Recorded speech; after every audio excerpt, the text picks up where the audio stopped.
It's been a while since I made a video about COVID. Not like debunking the conspiracy theories, the lab leak stuff, RFK Jr. thinking that it's a Jewish, Chinese, whatever. But, talking about COVID as an actual disease that is still a pandemic, killing 500 people a week or so in the United States, though who knows for sure, because the US government as a whole has just determined the pandemic is over. But there's an interesting study that just came out that I'd like to talk about. And I also just want to be on record encouraging you to see what's happening in your area and take appropriate precautions to protect yourself and those around you. So first of all, here in most parts of the United States, we are experiencing a surge in COVID cases. Again, due to systematic failures on the part of our government, we don't have an actual case count, but we can clearly see rising numbers in wastewater, in the positive cases that are still being tracked, and in hospitalizations, which in mid-July shot up 12% from the week before. And for ER admissions, it shot up 17% from the week before. Personally, I have several friends who, like me, have never tested positive for COVID, who have suddenly had that winning streak come to a close just in the past few weeks, which means that I am very close to winning my friend group's Novid pool. I just need to convince a few more people, including my own husband, to join an indoor choir or start volunteering at an anti-vax preschool, something like that, but I will win. The good news for most people is that unlike earlier in this pandemic, healthy adults don't seem to be dying of COVID very much right now. Thanks to vaccines and previous infections and a mutated virus, COVID deaths are still relatively low. The bad news for elderly people and the immunocompromised is that when relatively healthy adults don't have to worry about dying from something, they tend to not bother taking simple precautions that will stop you from getting a deadly disease. I am pretty sure that if you gave the average healthy adult in America a button that they could push once per day that would miraculously save the life of a random terminal patient they don't know, I figure like 60% of people wouldn't even bother to push the button on the way out the door to work each morning. Like, let alone would I, these days, having learned so much over the past 3 years, expect them to put on a mask while grocery shopping when COVID case counts are high.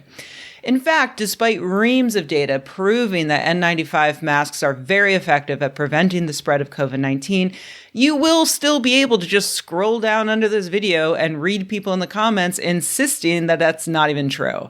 Whether they're too far down the Fox News rabbit hole or they're just trying to justify their own selfish decisions, that's anybody's guess. But there's a very real problem with targeted misinformation combined with confusing and constantly changing communications from the organizations that are supposed to guide and protect us. So I wanted to give a quick overview of the current state of affairs so you have this information in one place. As a reminder, I am not a doctor. I am definitely not your doctor. I am simply relating the medical consensus to you as I understand it. If you live in a place where COVID is surging, which you probably do, and if you don't, you probably will soon, please adjust your behaviors accordingly. I think that a lot of us maybe have been doing more 2019 era activities after getting our spring boosters, but now it's probably time to tighten back up.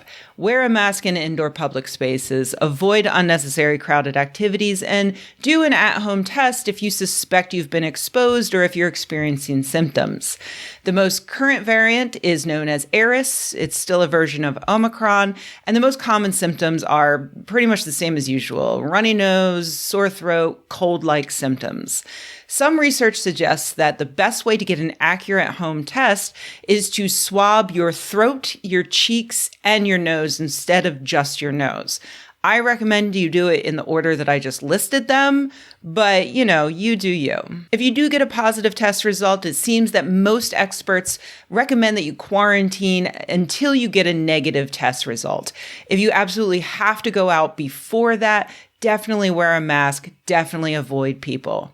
If you test positive, check with your doctor to see if you can get Paxlovid. Unfortunately, because the U.S. government declared COVID to be over, it's now going to be more difficult for many people to get Paxlovid at a fair cost. But if you can get it, you probably should. Paxlovid is an antiviral medication that's been shown to be highly effective at treating COVID-19. Research like this study from March shows that it reduces hospitalizations and death if taken within 5 days of contracting the illness. Now, as I said earlier, hospitalizations and deaths are mostly a problem for older and immunocompromised people. But even if you aren't a high-risk individual, you might benefit from Paxlovid because that same study found that Paxlovid reduced the risk of long COVID by 26% over a 6-month period. And that actually brings me to the latest study that I wanted to talk about. Post-acute sequelae of COVID-19 at 2 years was published last week in Nature. And I mean, I don't want to scare you, but it's a little scary.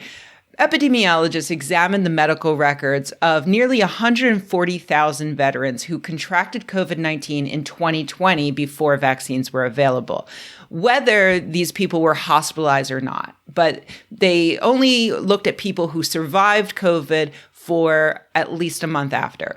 They then compared that group to a control group of nearly 6 million veterans who were also in the Veterans Affairs healthcare system, but who did not have any record of COVID infection. They tracked the health of all of these people for 2 full years, and they found that the group who was infected, even if they had never been hospitalized, was at a significantly higher risk of heart problems, blood clots, diabetes, neurologic complications, fatigue, difficulties with mental health.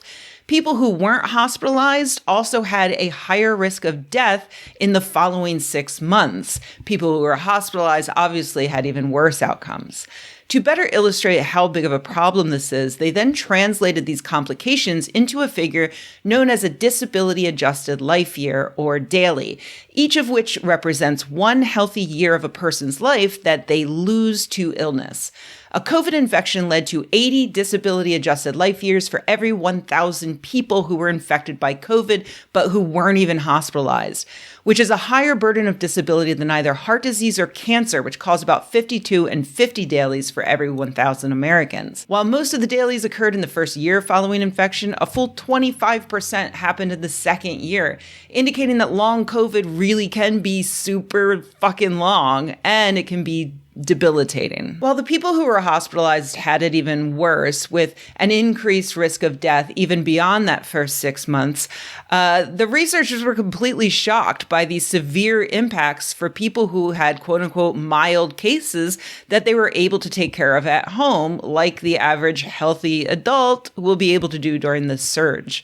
You may think it's just a sucky cold, that you probably won't have to go to the hospital, but, for the next 2 years at least, you might suffer an increased risk of all of these problems, and not just the ones I listed. There's also slower than normal heartbeat, gastrointestinal problems, sleep problems, muscle, joint pain, headache, hearing and smell loss, and autonomic nervous system dysfunction. Now, maybe you'll be better off because this study was just done on veterans who tend to be older men who obviously hadn't been vaccinated because it wasn't available yet. There's a good chance vaccines help protect us a bit when it comes to things like long COVID.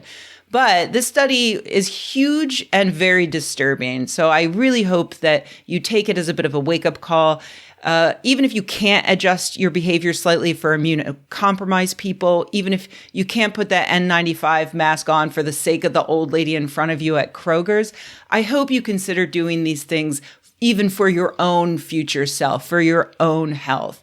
And please, when the next booster becomes available, probably mid to late September, I hope that you go get it. And you know what? While you're at it, why don't you go ahead and get a flu shot and protect yourself and others even more?